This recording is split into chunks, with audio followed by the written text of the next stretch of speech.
आज royal kids convent senior secondary school Rajnandgaon के principal अभिषेक खंडेलवाल जी चाय विथ राय में चर्चा के लिए उपस्थित हैं। तो अभिषेक जी, हम आपको प्रणाम करते हैं, नमस्कार। अभिषेक खंडेलवाल जी शिक्षा के क्षेत्र से शुरू से ही जुड़े रहे हैं और मैं अभिषेक जी के साथ में इनकी कार्यशैली को काफी समय से जानता हूं और आज हमारे यूथ के लिए और बच्चों के लिए बड़े सौभाग्य की बात है कि अभिषेक जी से जानेंगे भी, पहचानेंगे भी और समझेंगे भी कि शिक्षा के साथ जुड़ा हुआ ये परिवार, ये और इनकी धर्म पत्नी जो किसी स्कूल में वो भी प्रिंसिपल हैं, यानी एक घर में अगर दो प्रिंसिपल रहते हो तो बच्चों के ऊपर क्या गुजरती है वो सब जानने को हमें मिलेगा। तो अभिषेक जी, सबसे पहले मैं ये जानना चाहूंगा कि आप शुरू से ही टीचर बनना चाहते थे या एजुकेशन के फील्ड में आना चाहते थे या एक्सीडेंटली आ गए? सर, एजुकेशन सेक्टर से बचपन से बहुत जुड़ाव रहा। शिक्षकों के संपर्क में रहते रहते और शिक्षकों ने काफी बचपन से प्रभावित किया। तो इच्छा तो थी कि अपने क्षेत्र में, अपने अंचल में एक अच्छी गुणवत्तायुक्त शिक्षा का माध्यम बने, वाहक बने। और ईश्वर की कृपा रही, माँ सरस्वती की कृपा रही कि इसी सेक्टर में अपना करियर बनता चला गया। और अभिषेक जी, आप जो स्कूली शिक्षा पूरा किए, इसके बाद आपने एमएससी किया इलेक्ट्रॉनिक्स में और एमएड किया। आपने अपना करियर भी ये कहूं कि एक शिक्षक के रूप में भी आप रॉयल किड्स कॉन्वेंट स्कूल में रहे और आज रॉयल किड्स कॉन्वेंट स्कूल में प्रिंसिपल के रूप में अपनी भूमिका निभा रहे हैं। इस दौरान, इस बीच में आप संस्कार सिटी में भी प्रिंसिपल की भूमिका निभा चुके हैं, गुरुकुल पब्लिक स्कूल में प्रिंसिपल की भूमिका निभा चुके हैं, कोटा में भी आप करियर पॉइंट में एज ए प्रिंसिपल काम कर चुके हैं। तो आपके पास एक शिक्षा का, एक प्रिंसिपल के रूप में काम करने का बहुत बड़ा अनुभव है। तो आज जो बच्चे हैं उनका कहीं शिक्षा से या एजुकेशन से थोड़ा डिस्टेंस बना है, ऐसा आप मानते हैं? समय के साथ पिछले 15-20 सालों के अंदर काफी परिवर्तन आए हैं। आज से 10 साल पहले बच्चों का एक रुझान हुआ करता था करियर के प्रति, एक जागरूकता हुआ करती थी। काफी कुछ ये 2009 में सीसी के इम्प्लीमेंटेशन के बाद से शिक्षा के साथ जो प्रयोग चालू हुए, उसके चलते काफी बच्चों को ये समझ में आ गया कि हम कम पढ़ के भी अच्छे अंक ला सकते हैं। और बच्चों का झुकाव और रुझान पढ़ाई की तरफ से हट के दूसरी काफी सारी चीजों में बढ़ गया, जिससे काफी बच्चे अपने करियर के प्रति जागरूक नहीं रह पा रहे हैं। साथ ही साथ कुछ ऐसा लॉट भी है जो अपने करियर के प्रति बहुत कॉन्फिडेंट है, जिनको मालूम है कि हमको क्या पढ़ना है। तो वो कुछ बच्चों का लॉट जो है वो 6 से ही अपनी तैयारी चालू कर देता है। कुछ बच्चों का लॉट है जो 9 से ही तैयारी अपनी चालू कर देता है। बट अधिकांश बच्चों को अपना लक्ष्य सुनिश्चित करने के लिए गाइडेंस की आवश्यकता है, मैंने महसूस किया। और उनको एक सही दिशा निर्देशन की सख्त जरूरत है।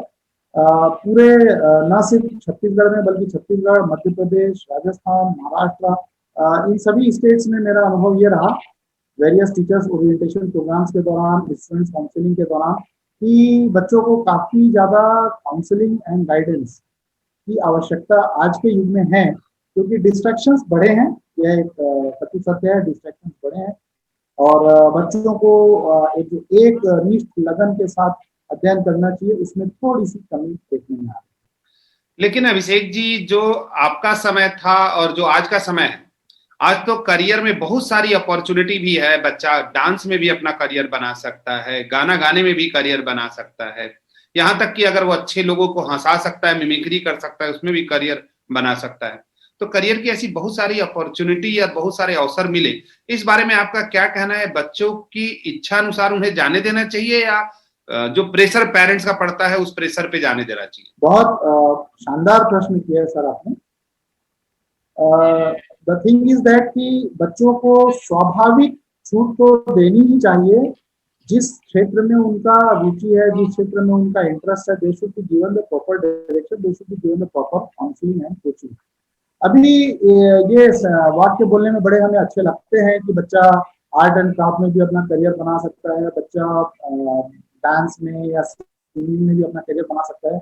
सर, मैं आपको एक बिटर ट्रिक बता रहा हूँ कि इन सेक्टर्स के कोचेस की कमी है, और दूसरा इन सेक्टर्स के जो कोचेस हैं, उन कोचेस को जो मिलने वाला रिम्यूनरेशन है उसकी कमी के चलते हुए बच्चे इन सभी सेक्टर्स में अपना वो कैरियर और वो प्रॉस्पर नहीं हो पा रहे हैं how much they could shown. तो बेसिक थिंग हमको ये दिखती है कि करियर के डायरेक्शन में इनको जो कोच मिलना चाहिए, जो गाइड मिलना चाहिए, वो गाइडेंस की थोड़ा सा कमी है। As far as Bhilai is concerned, so we can see yes, there are number of different teachers who can teach about the dance and different activities. But जहाँ तक बाकी अपने छत्तीसगढ़ के अंदरूनी इलाकों की हम बात करें तो हम ये देखते हैं कि काफी कमी है ऐसे शिक्षकों की जो बच्चों को प्रेरित कर सके और एक अच्छा डांस का क्लब बन सके, एक अच्छा आर्ट एंड क्राफ्ट का क्लब बन सके, एक अच्छा म्यूजिक का क्लब बन सके। स्पोर्ट्स में काफी बच्चे इंटरेस्टेड रहते हैं, काफी खिलाड़ी आगे जाने की कोशिश करते हैं। हमें चाहिए कि हम इन बच्चों को काफी प्रोत्साहित करें, इनको आगे तक खिलाएं, इनको नेचुरल ग्रोथ दें और इनको उन सेक्टर्स में बढ़ने के लिए समुचित संसाधनों की व्यवस्था करें। साथ ही साथ इनको समय का प्रबंधन भी हम सिखाएं ताकि ये अपने जीवन के विविध पहलुओं को पूर्ण करते हुए और अपनी रुचि के क्षेत्र में आगे भी बढ़ सके। तो होना चाहिए और बहुत अच्छी चीज है। अभिषेक जी, जो शिक्षा जो आप जब पढ़ते थे तो उस समय फर्स्ट डिवीजन पास होना एक बड़ा सम्मान से देखा जाता था और शायद आपको अनुभव होगा कि आपको 60% 65% तो लाते लाते आपको ना जाने कितनी सारी चीजें याद आ जाती थी। बीएससी वगैरह अगर कोई पास हो जाता था और अच्छे मार्क्स से पास होता था तो पूरी सोसाइटी में, कॉलोनी में बड़ी इज्जत होती थी। आज बच्चा 12th में या कॉलेज में 70 80 90% तो यूं ला लेता है। 60% वालों की तो कोई मतलब बहुत ज्यादा उनके बारे में ध्यान भी नहीं रखा जाता। तो क्या अभी बच्चे पहले से इंटेलिजेंट हो गए हैं या मूल्यांकन का स्तर गिर गया? बहुत शानदार प्रश्न है। आपको सर याद होगा अपने समय में कहा जाता था चाहे वो आर्ट्स वाला हो चाहे वो साइंस वाला हो, first year is the best year. और फर्स्ट ईयर पास करना वास्तव में बड़ा कठिन कार्य होता था। अदरवाइज मेरे अधिकांश मित्र अपना जो रोल नंबर है वो सप्लीमेंट्री वाले में पहले ढूंढते थे। चलो इसमें नहीं है, फेल वाले में देख लें, फेल वाले में भी नहीं तो फिर आप देखते थर्ड डिवीजन, फिर second division and then first division. पहले जो रोल नंबर ढूंढने का कार्यक्रम होता था ऐसा शुरू होता था। और अब देखने में यह आता है कि 90s में बच्चों की लाइन लगी रहती है and the time when we conduct a number of times interview of the teachers who have even scored 85% and 90% also, they don't have the basic knowledge of the subjects. यहाँ पे जैसे कि अपन ने बात करी कोचेस की, जो कोचेस डिफरेंट सेक्टर्स में चाहिए थे, सिमिलरली सर अच्छे शिक्षकों का अभाव एक बहुत बड़ी चुनौती बना हुआ है। अच्छे शिक्षक वो जो नॉलेजेबल हो, अच्छे शिक्षक वो जो बच्चों के प्रति डिवोटेड हो, अच्छे शिक्षक वो जो बच्चों की किसी भी शंका को उनके लेवल पे जाके समाधान करने के लिए उद्यत रहें और बच्चों को नए नए रोज रोज टारगेट दें ताकि बच्चों का पढ़ने में उत्साह बना रहे। तो इन बातों में वास्तव में ध्यान देने की जरूरत तो है, काफी ज्यादा ध्यान देने की जरूरत है। मार्किंग का जो लेवल है थोड़ा इतना इजी हुआ है, लीनियंट करते करते हमने 90s की लाइन लगा दी, बट उनको आज की तारीख में ना लाइफ स्किल का नॉलेज है, मतलब रियल लाइफ में चैलेंजेस जहाँ बच्चे फेस करते हैं, 90 पाने वाले बच्चे, 95 पाने वाले बच्चे वो ब्रेक हो जाते हैं, जल्दी डिप्रेस हो जाते हैं। हमारे समय में डिप्रेशन नाम की कोई चीज नहीं होती थी क्योंकि अपने को लाइफ स्किल स्कूल के मास्टर लोग भी सिखा दिया करते थे और हमारे पेरेंट्स भी हमको लाइफ स्किल्स काफी सिखाने में, साथ में पारे पड़ोस का माहौल काफी योगदान दिया करता था।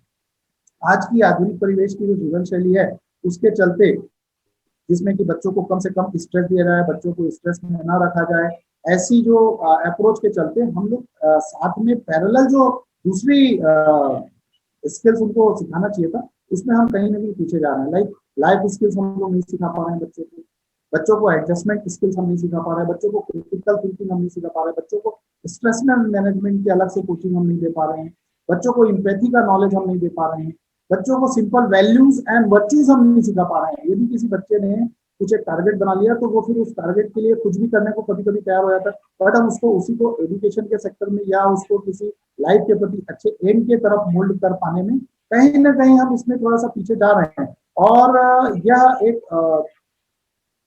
कड़ू सच्चाई है कि हमें इन सब चीजों पे आवश्यक रूप से ध्यान देना पड़ेगा और बच्चों का जो 90 और 95 का जो एक क्रेज है उसमें हमें यह सिखाना भी पड़ेगा कि 90 और 95 लाना जिंदगी में सफलता का परिचायक नहीं है। हमने ये देखा है कि इवन 55 और 65% पाने वाले बच्चे भी अपने लेटर और करियर में बहुत अच्छा करते देखे गए हैं। तो we should encourage all type of students. सिर्फ पढ़ाई लिखाई से ही उनका मानक नहीं होता है, हमें ये देखना चाहिए कि बच्चे अपना अच्छा एक एवरेज ऑप्टिमम लेवल पे अपना परफॉर्मेंस कर पाएं, अपनी लाइफ को इम्प्रूव कर पाएं और लोगों के बीच में एडजस्ट कर पाएं, जिंदगी के विभिन्न तनावों से अपने आप को सुरक्षा पूर्वक सफलता पूर्वक गुजार सके और जिंदगी में कठिन से कठिन परिस्थिति भी आ जाए उसको वो सर्वाइव कर सके। अभिषेक जी, अभी जो शिक्षा का स्तर है, जो एजुकेशन के सिस्टम है, जो पॉलिसी है, उसमें यह है कि बच्चों को मारना नहीं है, बच्चों को बहुत जोरदार डांटना नहीं है। शिक्षक बड़ा मतलब कठिन दौर से गुजर रहा है। पहले ऐसी परिस्थितियां होती थी कि टीचर मारते भी थे, मुर्गा भी बनाते थे, शायद ये सब शब्द तो अब हट ही गए और ये सब शब्द तो सुनने को नहीं मिलते हैं। फिर भी बच्चे तो बच्चे हैं, तो उद्यमी बच्चों से आप एक शिक्षक के रूप में भी रह चुके हैं और आप फिजिक्स और मैथ्स पढ़ाते हैं और आज प्रिंसिपल के रूप में भी 3-4-5 स्कूल का अनुभव है, 2-3 स्टेट का अनुभव है। तो आप उद्यमी बच्चों से कैसे निपटते हैं या उनको कैसे समझाते हैं या उस समय आप भी अपना आपा खो देते हैं? सर, गुरुकुल पब्लिक स्कूल में मेरे प्राचार्य के कार्यकाल के दौरान आपकी एक वर्कशॉप मैंने रखवाई थी और ये प्रश्न मैंने आपसे रखा कि सर कृपया इस बारे में गाइडेंस दें, क्योंकि मैं भी नया नया प्रिंसिपल बना तो मैंने आपसे पूछा था कि सर उद्यमी बच्चों को कंट्रोल कैसे करें।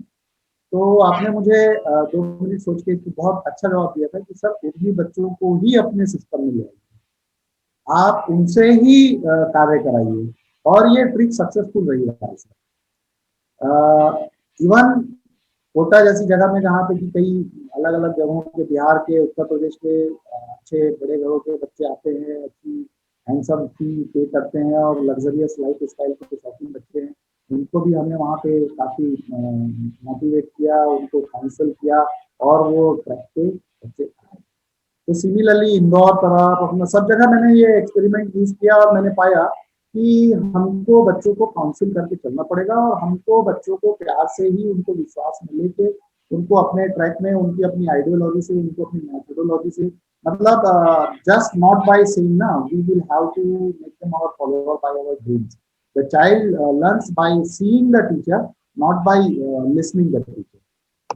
So we will have to become an ideal in front of them and accordingly they will modify and transform themselves. तो ऐसे कुछ बच्चे हैं भी, काफी सारे बच्चे हैं। किसी बच्चे का आज मैं नाम लेकर आपको ये बताऊं कि आज वो बच्चा तो उसके बचपन के इसको मैं बदमाशी में समय को अच्छा नहीं लगेगा, बट ऐसे काफी सारे बच्चे हैं जो अपने चाइल्डहुड में काफी बदमाश थे, धुरंधर थे, टीचरों को मजबूर कर देते थे सोचने के लिए कि इसके साथ क्या ट्रीटमेंट करूँ कि ये बच्चा सुधरे या कुछ अच्छा करे, बट वो बच्चे अपने गुरुजनों का आदर भी उन्होंने किया समय के साथ और आज वो बहुत अच्छी बनी। तो बच्चों को प्यार से है हमको समझाना पड़ेगा और इसके कुछ दुष्परिणाम एक्चुअली रहे सर। कुछ शिक्षकों ने इसको बदला लेने का माध्यम बना लिया, कुछ शिक्षकों ने बच्चों को प्रताड़ित करने का माध्यम बना लिया, तो इसलिए ठीक भी है। और आजकल हर पेरेंट की 1 संतान होती है, 2 संतान होती है, तो हर बच्चा अपने माता पिता का एक जिगर का टुकड़ा रहता है और काफी चाहते हैं माता पिता एक चाहते हैं कि हमारे बच्चे को स्ट्रेच भी ना आए। तो it is a system, it is good system also. We should more focus on counselling and guidance and role modelling. आप भी प्रिंसिपल के रूप में काम कर रहे हैं और मैडम भी, यानी एकता खंडेलवाल जी भी प्रिंसिपल के रूप में काम कर रही हैं। जब 2 प्रिंसिपल घर में घुसते होंगे तो बच्चे आप लोग को देख के सहम जाते हैं या बच्चों को भी आप लोग उस तरीके से ट्रीट करते हो कि ऐसे बैठे रहना, ऐसे खड़े रहना, ये नहीं वो नहीं, या बच्चों के लिए आप पापा मम्मी हो? हम लोग बच्चों के साथ में और बच्चों के सामने एक सामान्य माता पिता की भांति रहते हैं। यदि कभी अपने व्यावसायिक डिस्कशन करने भी हों तो हम अलग से करते हैं, ताकि हमारे बच्चों को हमारे निजी व्यावसायिक जीवन में क्या परेशानियां हैं, क्या टेंशन्स हैं, वो बच्चों के मानसिक स्तर पे न जाए और बच्चों को प्रभावित न करे। बच्चों के सामने हम सामान्य माता पिता के रूप में ही व्यवहार करते हैं और जहाँ तक कि अनुशासन की बात है और अच्छी वैल्यूज की बात है तो मैं इस बात पे इंफेसिस देता हूँ और इस बात पे मैं बच्चों को भी जोर देता हूँ कि बेटा जिंदगी में आगे बढ़ना है तो वैल्यूज का बहुत महत्व है। लाइफ विदाउट इंटीग्रिटी और success without integrity is not a success. तो success should be mingled, mixed combination of values and efforts, that is equal to success. ये अभिषेक सिखाते हैं। खंडेलवाल जी, और आप कई बार जैसे मान लीजिए एक प्रिंसिपल के रूप में आप काम कर रहे हैं, तो मैनेजमेंट के भी आपसे एक्सपेक्टेशन होते हैं, टीचर के भी एक्सपेक्टेशन होते हैं और बच्चों के भी एक्सपेक्टेशन होते हैं, प्लस जो पेरेंट्स आते हैं उनके भी होते हैं। तो आप एक तरीके से चौक के रूप में वहां हैं, और सेम परिस्थितियों में एकता खंडेलवाल जी भी रहती हैं। तो कई बार आपकी समस्याओं में वो भी मदद करती हैं, या उनकी समस्याओं में आप भी मदद कर पाते हैं, या ऑफ वो कोर्स, अपना देखें हम अपना देखें? ऑफ कोर्स, नहीं, कहीं ना कहीं परिवार एक 4 चक्कों की गाड़ी है, और इसमें जब हम साथ में चलते हैं जर्नी में, तो कई बार अपनी व्यावसायिक जीवन अपनी बहुत इंटीमेट इश्यूज को हम डिस्कस करते हैं, और sometimes we get good solution also. तो डिस्कशन करना अपनी वाइफ से, अपने बच्चों से, या अपने मित्रों से, इवन मेरे बच्चे भी काफ़ी कई बातों की काफ़ी अच्छी सलाह भी दे देते हैं। जब मैं यदि किसी मैटर पे उनसे ऐसा लगता है कि इसको इनसे सलाह भी ले, तो वी गेट गुड डिस्कशन।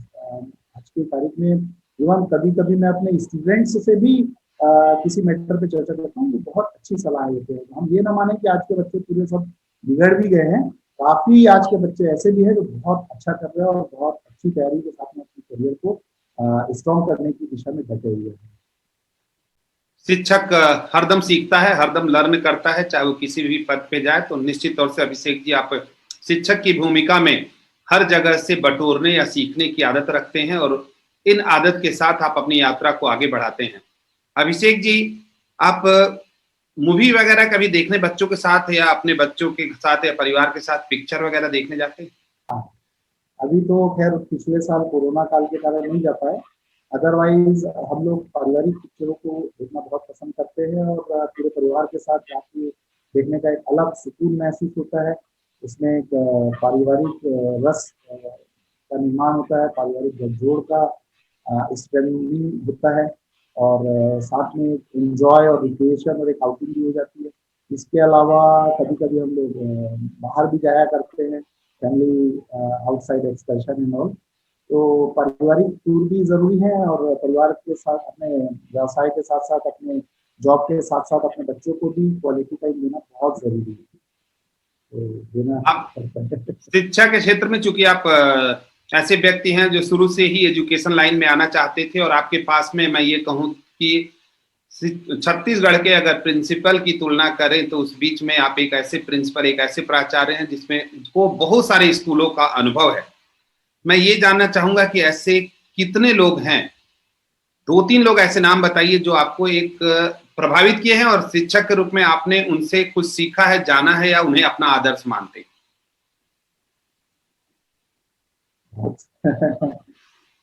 अच्छा क्वेश्चन पूछ रहा है, बहुत अच्छा क्वेश्चन है, और इस पे वास्तव में अंतर्मन की गहराइयों पे जाना पड़ता है इन चीज़ों के लिए। सर, मेरी पहली प्रिंसिपल थी Anjali Jaiswal madam, royal kids convent में, और उनके साथ कार्य करने के दौरान मैं उनसे काफ़ी प्रभावित। मैंने अपनी करियर की शुरुआत डॉक्टर जे.डी. सिंह सर द्वारा दिए गए अपॉइंटमेंट लेटर से करी थी। उनका व्यक्तित्व मुझे काफ़ी प्रभावित करता था। उनको देख के हाइट को टच करने की इंस्पिरेशन अपने अंदर जागृत होती थी। अंजलि जायसवाल मैडम के साथ में उनकी वर्किंग स्टाइल को सीखा, उनके डिफरेंट स्ट्रेटजीज को समझा। वो एक व्यक्तित्व है जिसने मुझे काफ़ी प्रभावित किया। गुरुकुल पब्लिक स्कूल कवर्धा के रमेश चंद्र चोपड़ा हैं, अतुल जी देशलहरा हैं। इन दोनों ने मेरे प्राचार्य के प्रथम 3 वर्ष में मेरे साथ दिन प्रतिदिन चर्चा कर करके जो एक परिपक्वता और एक जो कॉन्क्रीटनेस आ जानी चाहिए है, it is all because of the discussion with Ramesh Chandra Chopra sir and Atul ji Deshlahra sir. तो ये कुछ ऐसे व्यक्तित्व है जिनको मैं कभी नहीं भूल पाता हूँ। मैं साथ ही नाम आपका भी इसमें लेना चाहूँगा, राय साहब। हर स्कूल में जहाँ पे भी मैं रहा हूँ, मैंने आपकी वर्कशॉप अरेंज करवाया अपने मैनेजमेंट से बात करके, और आपकी हर वर्कशॉप में हमको काफी सारी चीजें सीखने को मिली। मतलब मैं आपको भी अपने हृदय से धन्यवाद ये देना चाहूंगा कि आपने मतलब न सिर्फ छत्तीसगढ़ बल्कि छत्तीसगढ़, मध्य प्रदेश, महाराष्ट्र, सभी इन टेरिटरीज के बच्चों को और शिक्षकों को अपने विशाल व्यक्तित्व से प्रभावित किया है। आपने काफी बच्चों को, काफी गरीब घरों के बच्चों को भी बहुत अच्छे जगहों पे आपने पहुंचाया है, जिसका प्रत्यक्ष को प्रमाण क्या, हाथ कंगन को आरसी क्या। सो these all are the people who have inspired me a lot and who have given me some motivation, and because of them only I am here where I am. Abhishek ji, अगर किसी राजनीति की बात करें, राजनीतिज्ञ की बात करें, तो ऐसा कोई पॉलिटिशियन है जो आपको प्रभावित करता है या अच्छा लगा, अगर किसी एक दो का नाम लेना हो तो? सर, अटल बिहारी वाजपेयी जी का व्यक्तित्व काफी प्रभावित करता है, जो एक मध्यम मार्ग को अपनाते हुए, सभी के बीच सामंजस्य बनते हुए भारत को परमाणु शक्ति का दर्जा दिलवाने में सफलता प्राप्त की। भारत में सड़कों का जाल बिछने का कार्य जो है अटल बिहारी वाजपेयी जी के कार्यकाल से ही चालू हुआ। समस्त बड़ी बड़ी नदियों को मिला के वाटर रेक्टेंगल बनाने का जो महत्वाकांक्षी स्कीम था, योजना था, ये भी उन्हीं की सोच थी। तो मैं अटल बिहारी वाजपेयी जी के कार्य जो कार्य रूप में परिणित हुए उनसे प्रभावित होता हूँ। साथ ही साथ मुझे इंदिरा गांधी की प्रशासनिक कार्यशैली काफी प्रभावित होती है। बहुत ही बढ़िया। किसी हीरो की बात करें तो फिल्म इंडस्ट्री में कौन सा हीरो आपको प्रभावित करता है? Of course Amitabh Bachchan. Amitabh Bachchan. Heroine कौन सी प्रभावित करती है? हीरोइन में सर, हीरोइन में ना अभी सोचना पड़ेगा। बहुत ही बढ़िया, चलिए, हाँ, ये अच्छी बात रही। मैं तो, मुझे तो ऐसा लगा कि वो बहुत बड़ी कोई लिस्ट ना हो। अभिषेक खंडेलवाल जी, जो यूथ आज के डेट में यूथ जो है, अगर उसको दो तीन बातें बतानी हो कि इन बातों पे अगर आप ध्यान रखेंगे तो जिंदगी में सफलता जरूर आपको मिलेगी, तो ऐसी दो तीन बातें आप यूथ को बताएं। परखा हुआ गाइड, आपका गुरु जो है टेस्टेड होके हो, आपका गुरु का प्रत्यक्ष उदाहरण हो, इसने मेरे से पहले जिसके पास मैं जा रहा हूँ, इसने मेरे जाने से पहले कितने लोगों की लाइफ चमन कर चुका है, बना चुका है, कितने लोगों को इसने अच्छा करियर दे चुका है। पहला गुरु, गुरु का सिलेक्शन ऑफ द गुरु। स्वामी विवेकानंद को गुरु के, अच्छे गुरु के सिलेक्शन के लिए काफी वर्षों तक भटकना पड़ा था, तब जाके उनको रामकृष्ण परमहंस जी मिले थे। तो पहला है sir selection of the Guru. Second, दृढ़ निश्चय, कठोर परिश्रम। और थर्ड है सतत प्रयास। ये तीन चीजें ऐसी हैं जो व्यक्ति को अपने लक्ष्य तक अवश्य पहुंचाएंगी। यानी एक अच्छे मार्गदर्शक का चुनाव करें, दृढ़ निश्चय करें, कठोर परिश्रम करें और निरंतर प्रयास करें, तो निश्चित तौर से सफलता आपके कदम चूमेगी। और मैं ओम शांति ओम पिक्चर के उस डायलॉग को बार बार रिपीट करता हूँ कि जब तुम किसी चीज को बड़ी शिद्दत के साथ चाहो तो सारी कायनात का जर्रा जर्रा तुम्हें इससे मिलाने की साजिश में लग जाता है। बहुत ही बढ़िया। अभिषेक जी, मैं अगर ये कहना चाहूं कि आप जब एकता खंडेलवाल जी से बात करते हैं, वो भी एक स्कूल में प्रिंसिपल हैं, आप दोनों प्रिंसिपल जब बैठते हैं एक साथ, तो सिर्फ स्कूल के बच्चों की ही बात होती है या कुछ जनरल आप प्लानिंग या योजनाएं बनाते हैं कि आगे हम क्या करें? मैं अपने विगत वर्षों की बात करूं सर, तो हम अपनी लाइफ में भी पर डे क्या इंप्रूवमेंट ला सकते हैं, पर डे हम अपनी जीवन शैली में क्या सुधार कर सकते हैं, इन और वैल्यूज को हम एड ऑन कर सकते हैं अपने व्यक्तित्व में, जो हमारी क्षमताओं में वृद्धि करे। साथ में हम इस समाज को और अपने इस प्यारे भारत देश को कुछ अच्छा दे पाए, इसके बारे में भी प्रतिदिन अपने इसमें डिस्कस करते हैं। स्कूल और स्कूल के बच्चे और स्कूल के टीचर्स के बारे में बहुत कम समय चर्चा करते हैं, ये तो एक माइनर मतलब एक मैटर हो जाता है। यदि कुछ गंभीर मैटर रहता है तो हम जरूर चर्चा करते हैं आपस में, एक दूसरे से प्रोफेशनल मैटर पे। आज मैडम भी doctor JP Singh memorial senior secondary school में प्रिंसिपल हैं, इसके पहले वो महर्षि विद्या मंदिर दुर्ग में प्रिंसिपल रही हैं। और मैं royal kids convent senior secondary school में प्रिंसिपल हूँ। तो जहाँ पे भी पढ़ाई, इवन कभी कभी बहुत माइनर डाउट्स भी हम लोग शेयर करते हैं कि ये वाले बच्चे को यार इसके ऊपर काफ़ी मेहनत कर रहा हूँ, कुछ इम्प्रूवमेंट नहीं आ रहा है, क्या करना चाहिए, या I am facing problem in dealing with particular with this person और teacher, what we should do. तो कहीं ना कहीं कॉमन कंसेंसस पे हम लोग, इसके अलावा मेरे काफ़ी सारे प्रिंसिपल्स फ्रेंड्स भी हैं और उनसे भी हम आपस में चर्चा करते हैं और कहीं ना कहीं एक गाइडेंस मिलता है, एक दूसरे को चर्चा करके गाइडेंस को। यानी घर में भी जब आप बैठते हैं तो निर्माण की बात होती है, कुछ बेहतर करने की बात होती है, कुछ देने की बात होती है। अभिषेक खंडेलवाल जी, आगे आने वाले 2-4-5 साल में आप अपने आप को कहाँ देखते हैं या क्या करना चाहेंगे? ऐसा कोई ड्रीम प्रोजेक्ट या ड्रीम बातें आपके दिमाग में हो? सर, करियर के शुरू में मैं काफ़ी सोचा करता था कि मेरा नाम ऐसा लिया जाए कि मेरे बच्चे काफ़ी इसमें सेलेक्ट हुए। आज एक खुशी लगती है कि अपने इतने सारे पढ़ाए हुए बच्चे अब्रॉड में हैं, जिनकी गिनती अपन सैकड़ों में कर सकते हैं, है ना, हंड्रेड्स में काउंटिंग कर सकते हैं कि इतने सारे बच्चे फॉरेन में हैं, अब्रॉड में हैं, अपना करियर अपने मुझसे भी बहुत अच्छी स्थिति में उन्होंने सेटल किया हुआ है, एक लग्जरियस शानदार लाइफ जी रहे हैं।